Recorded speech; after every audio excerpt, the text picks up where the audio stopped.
It all started with the missing dogs. A veterinarian from the small town of Rockwood did not understand why the dead animals' stomachs were filled with earth. Not ordinary dirt, but a dense, fibrous mass that smells of chemicals. A week later, a guard disappeared at the Hawks school stadium. The search team found only his flashlight. The glass is covered with scratches from the inside, as if someone was scratching to get out. Chris, a local investigative blogger, decided to dig deeper. He learned that a month before the tragedies, the school had received a gift from the BioGrow Agricultural Corporation, a batch of experimental lawn fertilizer. The label read, "Eco-product of the future." "Something's wrong with the grass," Chris wrote in his diary. "It's too bright. And it grows even under the snow. And yesterday I stepped on the turf, it wrapped around my shoe like a tentacle." He sneaked into the stadium at night with a thermal imager. The footage was shocking. Heat was pulsing under the stands, a huge spot that looked like a heart. And when Chris approached the vent, he heard the sound of chewing. "It's not an animal," he later told police. "It was like a meat grinder mixed with the bubbling of a swamp." In the morning, the first victim, a football coach, was found on the field. His body was covered with a crust of dried mud. The autopsy revealed that the lungs were filled with thick mucus with plant DNA. Chris contacted a former employee of BioGrow, who sent him the files. They contain reports on the development of XM9 fertilizer, a strain of fungi that accelerates the decomposition of organic matter. Side effect: aggressive symbiosis with living tissues. The test mice began to sprout. The roots replaced their circulatory system. The stadium's camera footage shows how the stands are breathing, the metal supports are expanding and contracting. And on the day of the school match, a nightmare happened. The audience screamed as the ground shook under their feet. Tentacles of black biomass burst out from under the stands. They grabbed people, pulling them under the concrete. The surviving cheerleader, Jenna, described. "It was like a spider's web, but alive. She was wrapping her legs and injecting something. After an hour, my skin turned green. I feel something growing inside of me." Chris hadn't slept in 3 nights. His apartment was littered with printouts from the BioGrow archives. Photos hung on the wall like a red thread, dead animals, strange patterns on the field, and shots from a thermal imager. He almost got to the bottom of it when he received an anonymous message: "They know you're close. Run away." The next day, he returned to the stadium. The grass grew taller, almost waist-high, and smelled meat.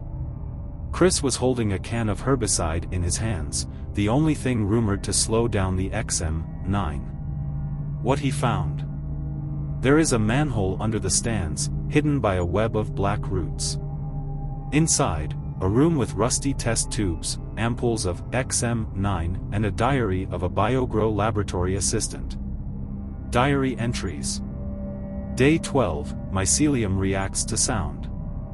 Especially the screams. It seems that she feeds on fear. Day 27, we put the cameras in the ventilation.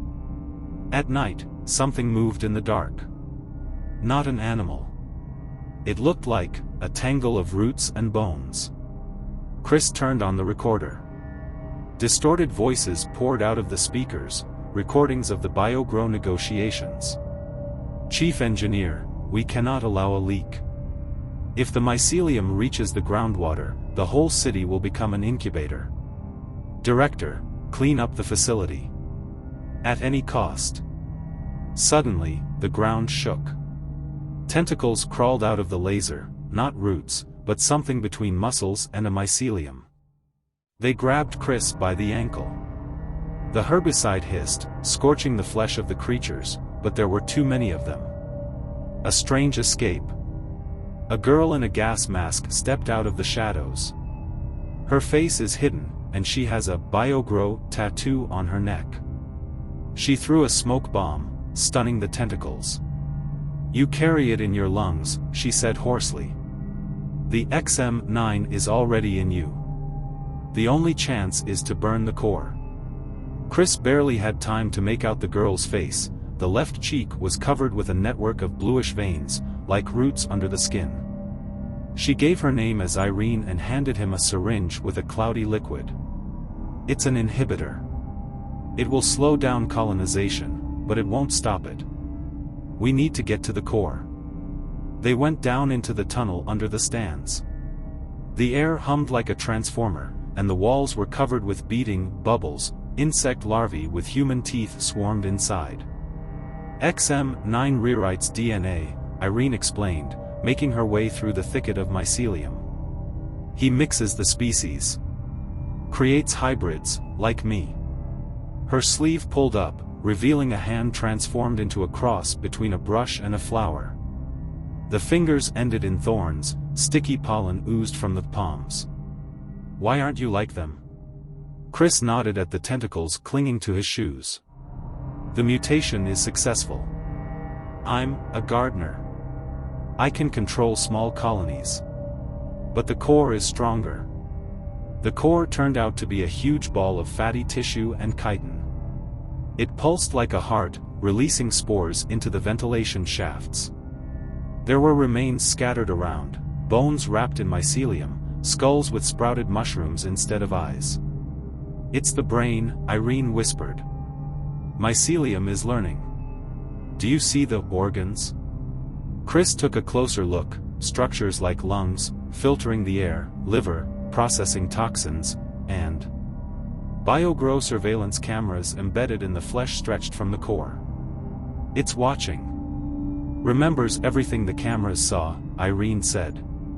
And transmits data through spores. BioGrow is still receiving reports.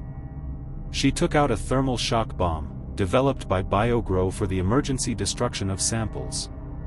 We'll blow up the core, and the chain reaction will burn down the whole mycelium. But what? You're infected. The inhibitor is effective for 12 hours. After the explosion, the XM9 in you will die, or evolve. Choice. Destroy the core, risking becoming a mutant. Escape before the mycelium takes over the whole city. Chris took the bomb.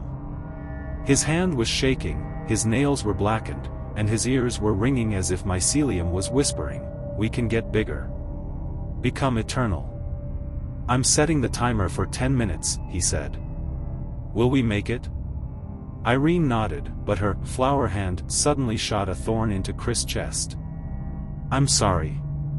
You're the perfect carrier. We'll survive with you."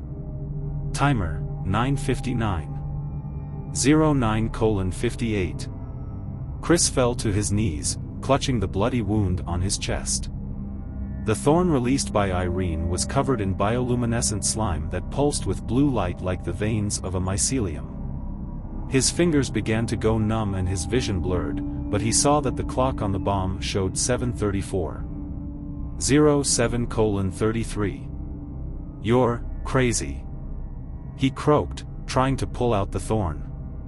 Irene stood over him, her flower hand opened, revealing a toothy mouth. "The BioGrow cannot be stopped. But with you." She bent down, and Chris saw that her eyes were now completely black, without pupils. "We will create a new world." The mycelium responded to her words with a roar. The floor beneath them shook, and hybrids emerged from the cracks, an amalgam of human remains, metal, and fungi. One resembled a former stadium guard, his body had been fused to a concrete slab, and his face had been replaced by a fan of gills fluttering to the beat of arguments. The other is a dog with stainless steel fangs growing straight from a mycelium on its back. Escape? Nowhere. Tunnels were collapsing, and the air was thick with spores. Chris felt the mutation accelerate. The skin on his left arm peeled off, revealing muscles covered with chitinous plates. The leg bones broke and rearranged, turning the feet back like a locust's.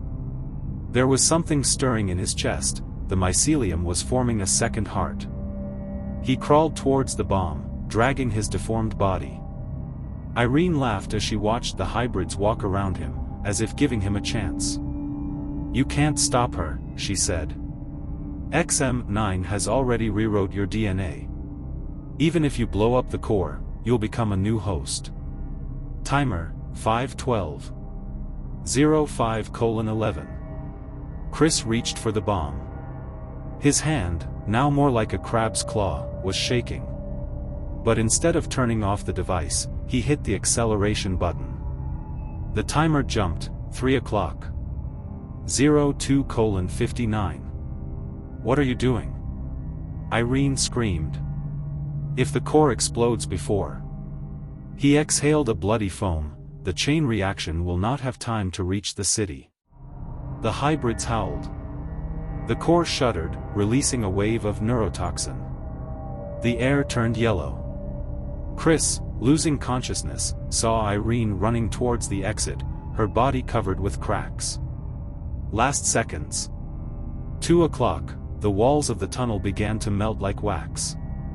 1:30, the mycelium tried to disable the bomb by wrapping its roots, but the thermal explosives have already been activated. 0:15, Chris heard the roar of helicopters. BioGrow? Military?